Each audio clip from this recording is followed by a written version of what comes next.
கர்த்தருடைய பரிசுத்த நாமத்துக்கு மகிமை உண்டாவதாக. இந்த வேளையிலும் உங்களை சந்திப்பதில் மிகவும் சந்தோஷமடைகிறேன். கர்த்தர் தாமே உங்களை ஆசீர்வதிப்பாராக. பார்க்கிற கேட்கிற யாவருக்கும் ஆண்டவரும் இரட்சகருமாக இருக்கிற இயேசு கிறிஸ்து நாமத்தினாலே உங்களுக்கு வாழ்த்துதலும் சோதனையும் தெரிவித்துக் கொள்கிறேன். கர்த்தர் நிச்சயமாய் உங்களையும் உங்கள் குடும்பங்களையும் நீங்கள் செய்கிற வேலைகளையும் எல்லாவற்றையும் ஆசீர்வதிப்பாராக. இந்த நாளுக்கான தலைப்பு மன பாரத்தை நீக்கும் போக்கும் சிலுவை. பாரத்தை நீக்குகிற சிலுவை நாம் பார்க்கும்போது எல்லாருக்கும் தெரிந்த சம்பவம் தான். ஏசாயா தீர்க்க தரிசன புத்தகத்தில் 53ஆம் அதிகாரத்தில் நாம் ஒரு சில வசனங்களை வாசிக்கும்போது, மெய்யாகவே நம்முடைய பாடுகளை ஏற்றுக்கொண்டார், துக்கங்களை சுமந்தார், நமக்காக அடிக்கப்பட்டார், கர்த்தரோ ஒரு நொறுக்கு சித்தமாக இருந்தார் என்று சொல்லிவிட்டு அங்கே முடிவிலே அங்கே ஒரு வசனத்தை மேல் காட்டும்போது நாம் பார்க்கிறோம். 53ஆம் அதிகாரத்தில் அவர் தமது ஆத்மா வருத்தத்தின் பலனை கண்டு திருப்தி ஆவார் அப்படின்னு, அவர் தம்முடைய ஆத்மாவை மரத்தில் விட்டு அக்கிரமக்கார உருவாக எண்ணப்பட்ட அநேகருடைய பாவத்தை தாமே சுமந்து தீர்த்தார் என்று அங்கே சொல்லப்பட்டது. அப்போது இந்த சிலுவையில் பாவ பாரத்தை சுமந்து தீர்க்கிறார். அதனால்தான் ஆண்டவராக இயேசு கிறிஸ்து என் தேவனே ஏன் என்னை கைவிட்டீர் என்று சொல்லி அவர் அங்கே கதறுகிறார். பிரியமானவர்களே, ஒரு மனிதனுக்குள்ள பாவம் வந்து அமரும் போது அல்லது பாவ பாரம் அமிழ்த்தும் போது, பாவத்தில் சிக்குண்ட போது, நம்முடைய முற்பிதாக்கள் பார்க்கும்போது எல்லாரும் பாவம் செய்து தேவ மகிமை அற்றவளாய் மாறிவிட்டார்கள். இந்த பாவத்தை போக்குறதான ஒரே ஒரு பரிகாரம் தன்னுடைய சொந்த பிள்ளை ஆகிய குமாரனாகிய இயேசு கிறிஸ்து இந்த உலகத்தில் அனுப்பி அவரை பலியாக ஒப்புவித்து பின்பதாக இதன் மூலிமா தான் பாவத்தின் பாரத்தை நீக்க முடியும், மாற்ற முடியும் என்று சொல்லி பிதாவின் திட்டத்தை செய்ய அவர் ஆசையாய் வாஞ்சியாய் ஏற்றுக்கொண்டு வந்தார். ஆனபடினால இந்த நாட்களில் இந்த பாவத்தை மன பாரத்தை நீக்கம் சிலுவை. அப்போ மனம் ஒருத்தனுக்கு பாரம் ஆயிடுதுன்னா கவலையினால், கண்ணீர்னால், பிரச்சனைனால, வேதனைனால, அல்லது வேலை நிமித்தம், படிப்பு நிமித்தம் இப்படி மன சோர்வு உண்டாகிறது. ஆண்டவராக இயேசு கிறிஸ்துவை பார்க்கும்போது மத்தேயு 4ஆம் அதிகாரம் சொல்லும்போது, அவர் அப்பம் புசியாமலும் தண்ணீர் குடியாமலும் 40 நாள் அளவும் உபவாசித்தார் என்று போற்றப்பட்டது. அப்பொழுது அவருக்கு ஒரு சோர்வு இருந்தது. அந்த சோர்வை பிசாசன் பயன்படுத்தி கொண்டான். எப்படி என்று சொன்னால், அவர் ஆண்டவராக இயேசு கிறிஸ்து பார்த்து கேட்குறான், சோதனைக்காரன் வந்து நீ மெய்யான தேவகுமாரான இந்த அப்பதங்களை என்ன பண்ண கல்லுகளை அப்பங்களை ஆக்கி புஷ்யம் என்று சொல்கிறார். ஆண்டவர் சொல்கிறார், மனுஷன் அப்பத்தினால் மாத்திரமில்லை தேவனுடைய வார்த்தையினால் பிழைப்பான். அப்போ பாருங்கள், எப்படி ஆகியும் பாவம் செய்ய வச்சிடணும், தேவனை விட்டு பிரிக்கணும். இந்த மாம்சத்தில் நாம் தேவனோடு கூட சேரக்கூடாது. இயேசு கிறிஸ்து அதுதான் வந்தார். பிதாவாகிய தேவனுக்கும் மனிதர்களுக்கும் இடையே இருந்ததான ஒரு பிரிவினையை மாற்றும்படி வந்தார், நம்மளை பிதாவிடத்தில் சேர்க்கும்படி வந்தார். இந்த இயேசு வந்ததன் நோக்கம் நம்முடைய பாவ பாரத்தில் நீக்க, மன பாரத்தை நீக்க, மன சோர்வு நீக்க. அப்போ மன பாரத்தை நீக்கக்கூடியதான காரியம் என்ன சொன்னால், இங்கே கலாத்திற்கு எழுதும்போது பவுலுடைய எழுதுகிறார், சகோதரே ஒருவன் யாதொரு குற்றத்தில் அகப்பட்டால், அப்போ குற்றம் செய்தால், பாவம் செய்தால், அந்த ஃபாதர் அழகாக ஒரு பாடல் பாடி வைக்கிறார். குற்றம் செய்ததால் நான் மரித்திருந்தேன், நீதான் என்னை வந்து உயிர்த்திரு. அந்த பாடல் வரிகள் அப்படியே சொல்கிறது. அப்போ குற்றம் செய்ததுனால நான் மரித்திருக்கணும், ஆனால் நான் மறிக்க வேண்டிய இடத்துல இயேசு மரித்தார். அதனால் குற்ற நிவாரணம் பண்ணி, பாவ நிவாரணம் பண்ணி, இயேசு இல்லாமல் நம்மளுக்கு விடுதலை இல்லை, ரட்சிப்பு இல்லை, மீட்பு இல்லை, பாவ மன்னிப்பு இல்லை.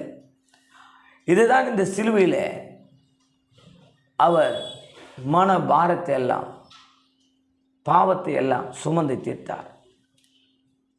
அப்போ மன பாரத்தை தீர்க்கக்கூடிய ஒரு சிலுவை எதுனா, ஆண்டவர் ஆகிய இயேசு இந்த உலகத்தில் வந்து பிதாவாகிய தேவனுடைய சித்தத்தை, அந்த பாரத்தை, என் ஜனங்கள் இப்படி பாவத்தில் இருக்கிறாங்களே அவங்கள மீட்டு இருக்கிறதுக்கு கிருபாதார பலியாக ஒன்று ஒப்பு கொடுக்குறேன் அப்படி சொன்னபோது, இந்த மனுஷர்களுக்காக அந்த பாரமான சிலுவையை தன்னுடைய தோளில் மனரமியுமாய் வாஞ்சியாய் அவர் ஆண்டவராகிய இயேசு கிறிஸ்து சுமந்து தீர்த்தார். இது நிமித்தம்தான் நம்முடைய மன பாரமெல்லாம் நீங்குகிறது, நம்முடைய பிரச்சனைலாம் நீங்கிறது, வேதனைலாம் நீங்கிறது, கண்ணீர்லாம் நீங்கிறது. அப்போ விசுவாசத்தோடு ஒரு வியாதிஸ்தன் வருகிறான், பார்வை இல்லாதவன் கூப்பிடுகிறான், முடவன் பார்க்கிறான் இயேசுவை, உடனே அவனை பார்த்து சுகமாக்கி வர்றார். எழுந்து நட. 38 வருஷமாக வியாதியாக படுத்து கொண்டிருக்கிறான். அவனை பார்த்து அப்போ இவருடைய பாரமெல்லாம் நீக்கிறதுக்காக இயேசு இந்த உலகத்தில் வந்தார். அதனால தான் சிலுவையை சுமந்தார். அவர் வாழ்ந்த நாட்களிலும் அற்புதம் செய்த அரசு. இன்றைக்கும் இந்த சிலுவையில் அறையப்பட்ட இயேசுவை நாம் பார்க்கும்போது நம்முடைய மன பாரம் எல்லாம் நீங்குகிறது. அதனால தான் சொல்லுகிறார், யாதொரு குற்றத்தை அகப்பட்ட ஆவிக்குரியவர்களாகி நீங்கள் சாந்தமுள்ள ஆவியோடு அப்படிப்பட்டவனை சீர்பொருந்த பண்ணுங்கள். அப்போது சாந்தத்தின் ஆவி வரும்போது நாம் மன பாரத்தை போக்கக்கூடிய அல்லது சிலுவை சுமக்கக்கூடிய ஒரு தகுதி நம்மளுக்கு கிடைக்கிறது. நீயும் சோதிக்கப்படாதபடிக்கு உன்னை குறித்து வச்சிரு. ஒருவேளை நான் அவனுக்கு உதவி செய்கிறேன், இல்லை நான் அவர்களுக்கு உதவி செய்கிறேன், நான் எனக்கு நானே உதவி செய்துக்கிறேன் அப்படின்னு சொல்லி நான் சிக்கக்கூடாது பாவத்தில். இயேசு ஒன்று அழகாக சிக்க வச்சிருக்கலாம் அந்த பிசாசு, ஆனால் அதில் சிக்கலை. ஏனென்றால் அவர் பிதாவோடு எப்போதும் ஜபத்திலையும் எல்லாவற்றிலும் ஐக்கியமாக இருந்தார். ஆனவனால இந்த காலை வேளையில் இந்த நாளிலும் தேவன் நம்மளை ஆசீர்வதிப்பாராக, இந்த வேளையிலும் நம்மளை ஆசீர்வதிப்பாராக. சொல்லுவார், ஒரு பாரத்தை ஒருவர் சுமந்து இப்படியே கிறிஸ்துவனுடைய பிரமாணத்தை நிறைவேற்றுங்கள். அப்போ ஒரு பாரத்தை ஒருவர் சுமக்கணும். கண்ணீரோடு வருவாங்க, வேதனையோடு வருவாங்க, கஷ்டங்களோடு வருவாங்க, பிரச்சனையோடு வருவாங்க. அப்போ அவருடைய சொல்லுகிற காரியத்தை நாம் மற்றவர்களிடத்தில் சொல்லி அவர்களை கேலி செய்யக்கூடாது. அவளுக்காக நாம் பாரப்பட்டு ஜெபம் பண்ணும்போது அவருடைய பாரத்தை எல்லாம் இந்த சிலுவையில் அறையப்பட்ட இயேசு எல்லாவற்றையும் மாற்றிடுவார். ஏன்னா அவர் தான் சுமந்து தீர்த்தார். அதனால் சொன்னேன், அவன் தன் சுயக்கிரியை சோதித்து பார்க்க கடவுள். அப்பொழுது மற்றவனை பார்க்கும்போதெல்லாம் தன்னையே பார்க்கும்போது மேன்மை பாராட்ட அவனுக்கு இடம் உண்டாகும். அவனவன் தன் பாரத்தை சுமப்பானேன். அப்போ அங்கே அழகாக சொல்லப்பட்டது. இன்றைக்கு நம்முடைய பாரத்தை நாம் தான் சுமக்கணும். நமக்கு கொடுக்கப்பட்ட சிலுவை பாரமான சிலுவை.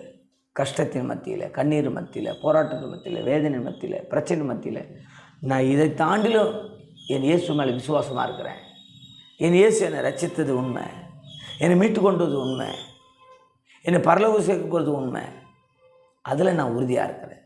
அப்படினால்தான் இன்றைக்கு ஆண்டவர் உங்கள் மன பாரத்தெல்லாம் அவர் நீக்க வல்லவராக இருக்கிறார். ஏனென்று சொன்னால் எல்லாருடைய பாவ பாரத்தையும் அவர் சுமந்து தீர்த்தார்.